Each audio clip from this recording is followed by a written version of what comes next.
devo reconhecer que eu talvez não goste muito da ideia que faz com que o mês de fevereiro seja o mês do amor. Não gosto. E não gosto porque de repente parece que estamos autorizados a ser desmazelados no resto do tempo e que depois, chegados ali, damos importância àquilo que é importante. Se me disserem assim, mas é muito mal falarmos do amor, não. O estranho é esse. Eu acho que é muito importante falarmos do amor porque eu acho que falamos muito pouco dele. Eu acho que partimos todos do pressuposto que estamos muito equipados, que somos muito capazes de perceber como ele funciona e vamos magoando em suaves prestações todos os dias. E, portanto, de um certo ponto de vista, eu gosto que se fale do amor. Gosto. Já não gosto tanto é que se eleja, por exemplo, um dia dos namorados e de uma forma quase ritual, quase convencional, uma pessoa vai correr à mesma perfumaria de todos os anos, comprar um perfume mais ou menos igual e depois vá jantar e tenha lá uma vela na mesa e cada uma das pessoas esteja a olhar para o telemóvel ou a falar com o bife ou com as batatas fritas. E, portanto, eu acho importante falarmos do amor. O amor é absolutamente indispensável em todas as idades e quando nós não nos sentimos amados, sentimos-nos desamparados e, portanto, vamos adoecendo devagarinho, vamos nos deprimindo em relação à vida. Eu acho que muitos de nós acabam por viver a vida em modo de gestão.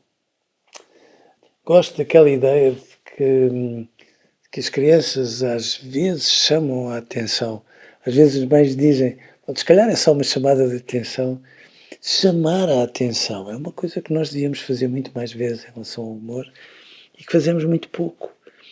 E portanto, no mês do amor, se nós o podemos usar para a nossa sabedoria, eu costumo dizer que, calma, que devia ser proibido casar para sempre. Sobretudo se casar significar para muitas pessoas estarmos autorizados a adormecer em serviço e termos aquela relação como tão garantida que passamos a desmazelar um para o outro mais do que era suposto. Tenho para mim que de cada vez que nós namoramos, nos casamos mais um bocadinho e de cada vez que não namoramos, nos divorciamos. Hoje 5 centímetros, amanhã 10, amanhã 20. É facílimo divorciarmos-nos, porque às vezes temos vidas tão intensas, com trabalhos tão glutões, os filhos ocupam tanto espaço, as nossas famílias de origem às vezes dão-nos tais dores de cabeça que depois, compreensivelmente, nós facilitamos naquilo que é o mais seguro dentro de nós. Tenho medo que se fale muito pouco do amor, porque às vezes parece que estamos perigosamente nas entrelinhas a resvalar para a sexualidade. Eu não tenho nada contra a sexualidade, como imaginam, mas a mim preocupa-me que se passe a ideia que a sexualidade é uma maneira de nós nos despirmos facilmente por fora, quando eu acho exatamente o contrário. Eu acho que é a forma mais inacreditável de nos despirmos por dentro e de nos darmos a conhecer. Eu acho que é um verdadeiro teste do algodão numa relação. E, portanto, nessas circunstâncias, era o que faltava, termos uma posição cheia de preconceitos em relação a ela. Agora, o que é muito importante é que nós possamos perceber que isto de nos tocarem na pele e ao mesmo tempo nos tocarem na alma é uma coisa sublime, que faz com que nós possamos ver a vida de uma forma completamente diferente. Eu não acho que o burnout tenha sobretudo a ver com as nossas responsabilidades de trabalho. O trabalho às vezes é completamente tirânico em relação a nós, é verdade que sim. E às vezes somos muito mais explorados do que merecíamos, sobretudo. Mas é verdade também que quando nós estamos de bem com as nossas relações amorosas, as coisas ficam mais fáceis. E o que é mais difícil, em algumas circunstâncias, é que a maneira como nós amamos tem muito a ver também como nós fomos amados. E às vezes fomos um bocadinho mal amados. Às vezes a forma mais simples de sermos mal amados é termos pessoas que nos amaram tanto, porque nos amaram muito, nos deixaram ser um bocadinho egocêntricos e nos ensinaram melhor a sermos amados do que a amar. Acho que é importante que tenhamos a noção que amar implica uma exigência da nossa parte em relação ao outro. Quanto mais exigentes formos, mais ele será naturalmente em relação a nós. Acho muito importante que tenhamos a noção que todas as pessoas que nós amamos estão cá dentro, todas, todas, todas.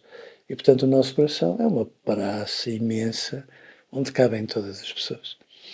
Os nossos pais, os nossos avós, muitos professores que se tornaram tão importantes na maneira como nós passámos a amar a escola e o conhecimento, que nós não deixamos de os amar com gratidão e reverência, os nossos amigos, bom, e de facto todas as pessoas que nos ensinaram a amar desde a altura em que nós dávamos a mão a alguém e achávamos que aquela pessoa era preciosa na nossa vida só porque íamos ali na fila para a casa de banho de mão dada com ela, ou porque era alguém tão importante que nós queríamos que tivesse em primeira mão o nosso convite para a festa de aniversário, ou a primeira pessoa a quem nós nos declarámos da forma mais esquisita do mundo, quando perguntámos, é na boa irmos ao cinema neste fim de semana, e a pessoa a quem damos o primeiro beijo, e portanto, quando nós escolhemos finalmente alguém para estar de uma forma mais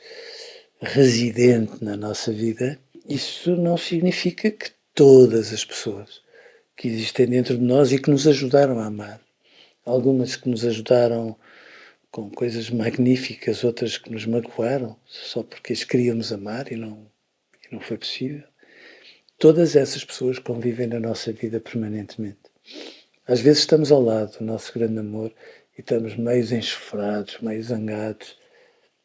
Eu digo de uma forma que tenta ser enfática que se calhar nós nos divorciamos algumas vezes ao longo do ano. Fazemos as nossas birras. E ficamos... Mas que coisa, aquela pessoa que é só a pessoa mais importante da nossa vida, ou que se tornou a pessoa mais importante da nossa vida. Mas de cada vez que fazemos isto, depois somos obrigados a perceber qual é o papel que ela tem. Eu acho que as pessoas que nos amam nos tornam mais bonitos, invariavelmente. E, portanto, se calhar há muitas pessoas que nós amamos que nos tornaram mais feios, também acontece. Este escorregadio acontece com todos, porque às vezes também nos confrontamos com pessoas que se calhar eram às vezes muito difíceis, às vezes um bocadinho perturbadas e que nos fizeram mal. E que porque nos fizeram mal e às vezes não precisam de ter muito tempo da nossa vida. Ficam também guardadas para sempre no nosso coração. Mas o que é importante é termos a noção que o nosso coração é assim como uma plateia enorme de um teatro, onde as pessoas que estão na primeira fila são as pessoas absolutamente indispensáveis, mas que não estão lá para sempre se não mostrarem serviço. E quando as pessoas da primeira fila do nosso coração nos decepcionam, e nós somos sempre, compreensivelmente, muito mais exigentes em relação a elas, passam, nem que seja por um dia ou dois, ou uma semana que seja, para a segunda fila, mas se nos decepcionam 1, 10, 20 e nos desamparam um horror de vezes, damos conta e quando deviam estar na primeira estão na 12ª fila, e às vezes são só nossos amigos e surpreendentemente galgam mais uma fila e outra e outra e outra. E às vezes há pessoas que surpreendentemente também passam por nós e acendem muitas luzinhas e nós perguntamos o que é que está a acontecer. E quando nós imaginávamos que nem sequer eram pessoas importantes, já estão na terceira ou na quarta fila e começam a mexer connosco.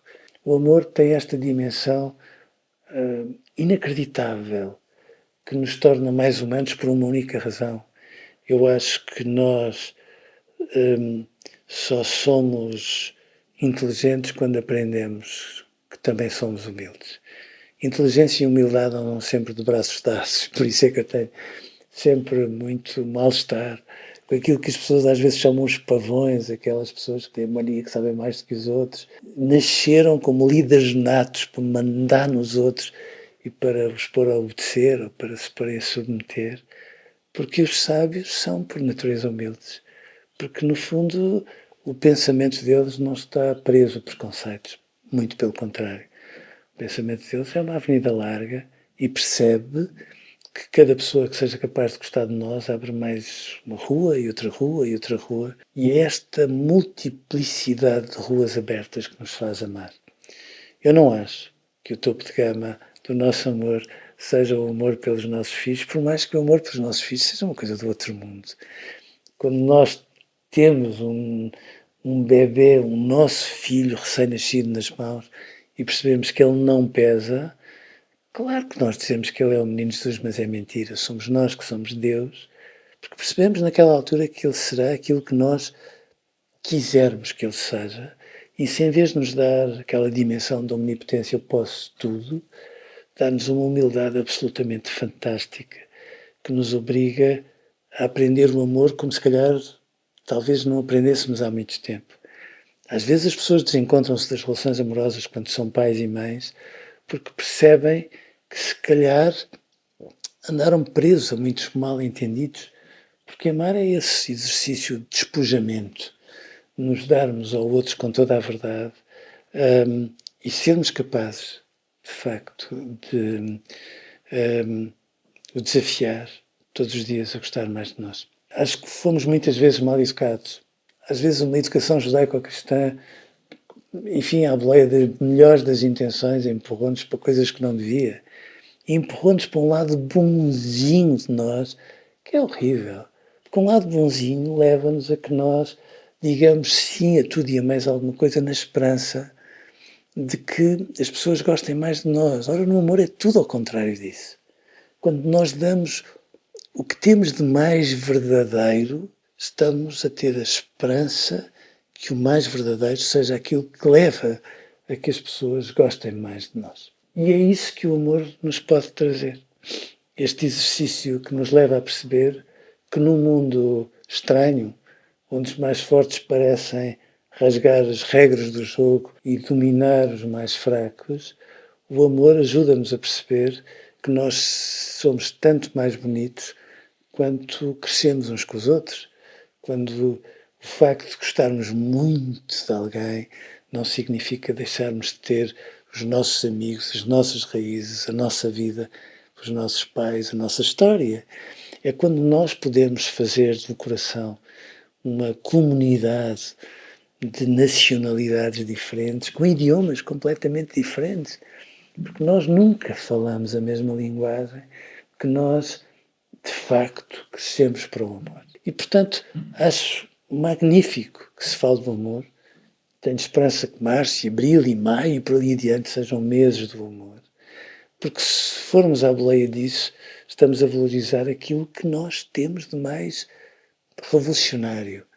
O amor faz-nos levar por diante verdadeiras revoluções tranquilas, transforma-nos como pessoas, torna-nos mais pessoas, torna-nos mais bonitos.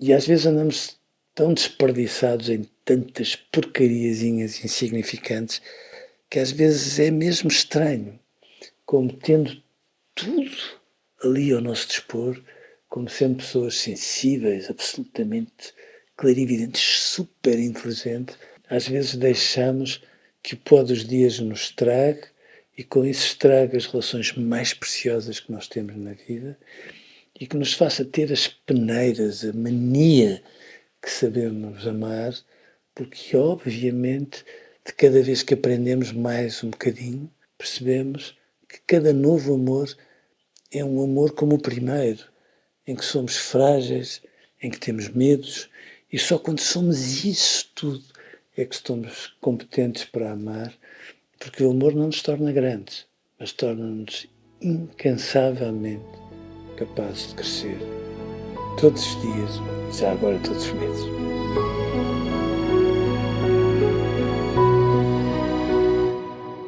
Lei Educação, um ponto de encontro.